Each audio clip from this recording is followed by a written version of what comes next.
The prosperity of a nation, let peace reign. On the news this afternoon, former CBN governor charges real estate government on human capital investment. Governor Fubara stressed need for state to awake from economic slumber. Ministers give scorecard of performance. Security personnel take over Cross River State Assembly Complex. And on the foreign scene, 9 people, including a child, killed after a stage collapsed in election rally in Mexico. I'm Ifechuku Moyela with the news. Now, the former governor of the Central Bank of Nigeria, Sanusi Lamido, has charged the River State government to invest more on its people. The former emir of Kano said this during the second day of the River State Economic and Investment Summit at the Obiwale International Conference Center. He said investment in the teaching capacities and other skills will help reduce youth restiveness. The former CBN governor also emphasized the need for the state government to invest in technology and also ensure an efficient legal system. Yesterday, during his address at the first day of the summit, Governor Siminalayi Fubara said his administration has earmarked $10 million in collaboration with the private sector for investment in the state.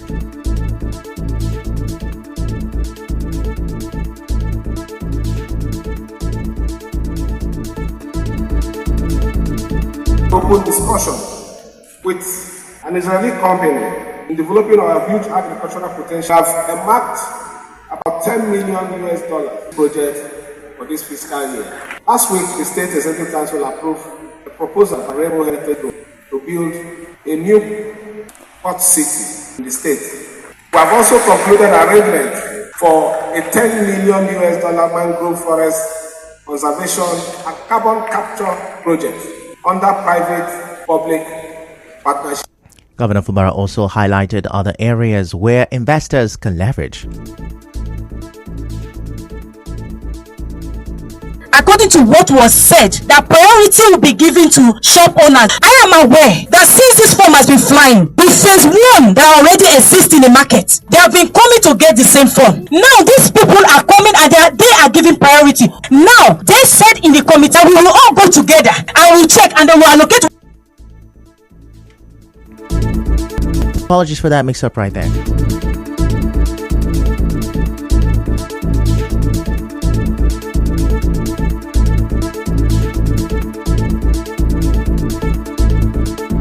The state is blessed with numerous human and natural resources, including oil and gas, fertile soil, solid mineral, extensive coastal line with great water bodies.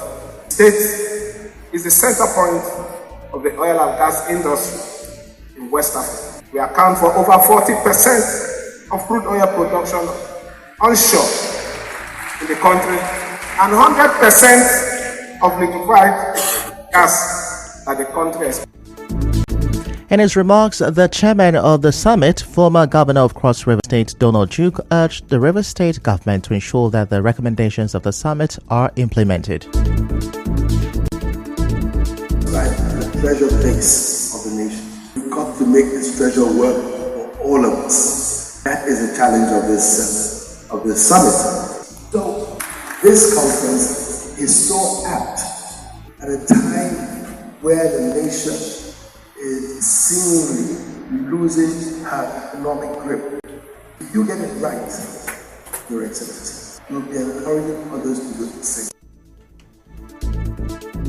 Also speaking, a former deputy governor of the Central Bank of Nigeria, Kingsley Moghalu, advised the River State government to be strategic in its choice of foreign investors. Investment does not deliver the results if you do not know how to go about it. It calls for a certain strategy. I began by talking about strategy. Without it, you cannot be successful. So foreign investment helped China. It helped Singapore, and we hope it will help River State. But it helped China and Singapore to develop, but it has not brought prosperity. Instead, it has in many cases deepened poverty, as I said, and environment. In another development, Governor Siminalayi Fubara says there is a need to awaken the state from its economic slumber so it will assume its status. The governor said this at a cocktail party at the banquet hall of Government House in Port Harcourt last night. Governor Fubara also vowed to sustain the drive to mobilize critical stakeholders to partner with his government to attract investment into the state. In his remark, former Commissioner of Finance Chamberlain Peterside said the overriding purpose is to begin to network and engage business minds for cross-fertilization of business ideas that can translate into enduring economic gains beyond mere consumption. The summit with the theme Rivers Emerge, Advancing Pathways to Economic Growth and Sustainability is part of activities to mark the first anniversary of Governor Siminalayi Fubara.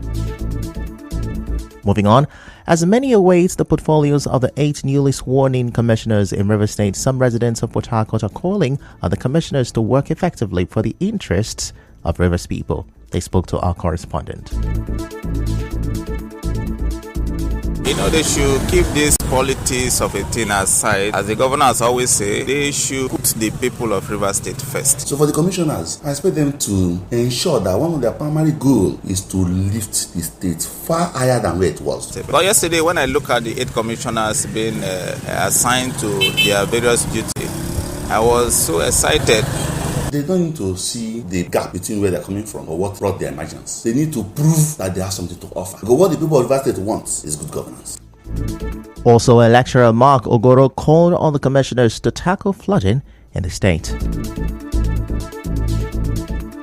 Where every year you locate the people from the riverine places, their home of abode, to somewhere you call IDP camp. We have countries where people live below sea level and we have resources to ensure that we live comfortably. Focus on the riverine people who are vulnerable to flooding, inundation, and effect of sea level rise. To ensure that that they are comfortable where they live and they are not being moved into IDP camps. IDP camp is not a solution. They leave their property, you just move them out. You don't indemnify them when they come back, so they still have losses. Then too, in the area of road, I'm happy with the governor. So far, this Trans-Calabar road gives me joy. The commissioners were screened and confirmed by the Victor Okojumbo-led River State House of Assembly on Tuesday. They were sworn in hours later.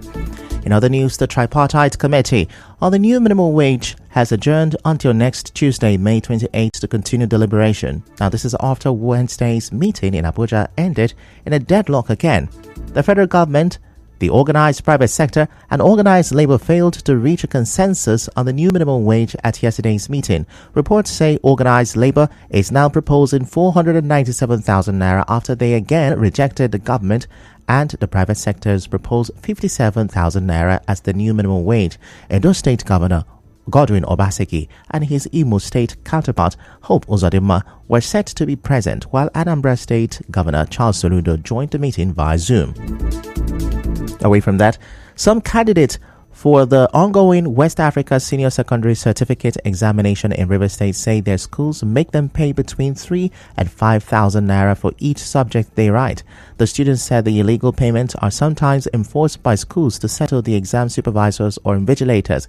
Some of those students in some public and private schools around Ozuoba, Omogoro, Rumoparali, and Rumokwachi communities in Obiakwa local government area told our correspondent that they paid 5,000 naira to write the English language subject and between 2,000 naira and 3,000 naira to write other subjects.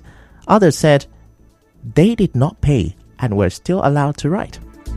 Now, when approached, teachers and principals declined to speak on the matter. The State Ministry of Education has been reached for comment. WAEC is also yet to speak on this. President Bola Tinubu has approved the appointment of a former Chief of Staff in Rivers State, Chukwuemeka Nwoke, as the Director General, Chief Executive Officer of the National Oil Spill Detection and Response Agency, NOSTRA. The President's spokesperson, Ajirin Gelale, made this known in a statement. Recall that Mr. Nwoke was on the 9th of May appointed as the Managing Director, Chief Executive Officer of the Ogun-Oshu River Basin Development Authority. Adedeji Ashiru will now head the authority. Still to come, security personnel take over Cross River State Assembly. Stay with us.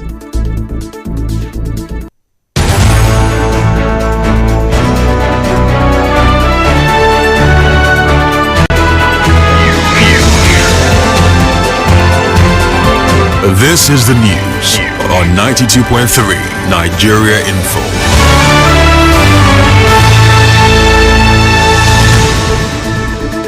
You're welcome back, and now the rest of the news. Ministers of the Federal Republic of Nigeria are giving account of the stewardships in the last 1 year of the President Tinubu administration. Yesterday, the Minister of Information and National Orientation, Mohammed Idris, spoke on what to expect from the ministers. From tomorrow, the bigger dish will be served. A couple of ministers are coming to discuss, and they have been broken down into sectors, like I have said. You hear them out. Each of the ministers will have at least 20 minutes to talk about what he's doing in his ministry, and then at the end of the day, you have opportunity to also ask questions, and then we continue the day after. So when you come here and you listen to the various ministers, you have the opportunity to ask them questions on what you think they have done or have not done, so that all of us be better informed about what is going around in our country. In other news, some security personnel have taken over the Cross River State Assembly complex just after the impeachment of the Speaker of the Assembly, Albert Ayambem. The security personnel barricaded every access to the complex to prevent a breakdown of law and order. Mr. Ayambem was impeached by 70 members of the House over alleged gross misconduct and administrative high-handedness. In business, the Central Bank of Nigeria, CBN, has issued its approved guidelines to regulate the activities of Bureau de Change (BDC) operators in the country.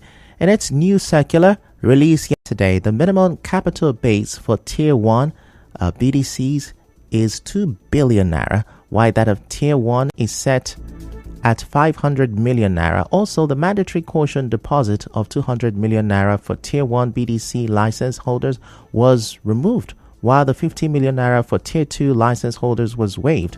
In a circular to BDCs, CBN's Director of Financial Policy and Regulation, Haruna Mustafa, said the approved guidelines take effect from June 3rd, 2024.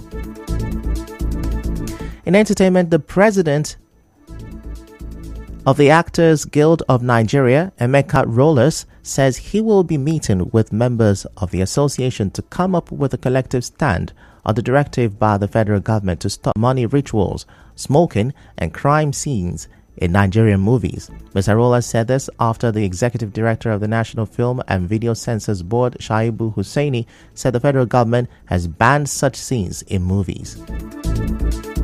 And now to sports. Family of former Formula champion Michael Schumacher has been awarded 200,000 euros compensation from the publishers of the magazine, which printed an artificial intelligence-generated interview with the former Formula One driver.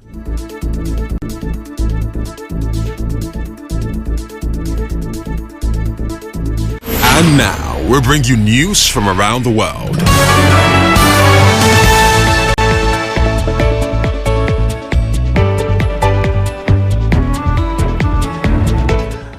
At least 9 people have been killed, including a child, and about 50 have been injured after part of a stage collapsed at an election rally in Mexico's northern Nuevo Leon state. Now, the incident occurred at center-left presidential candidate George Alvarez Maynez was delivering a speech in the city of San Pedro Garza Garcia near Monterrey.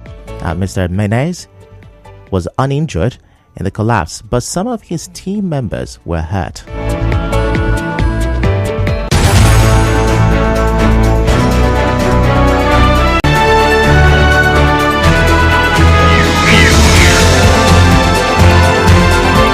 This is the news on 92.3 Nigeria Info.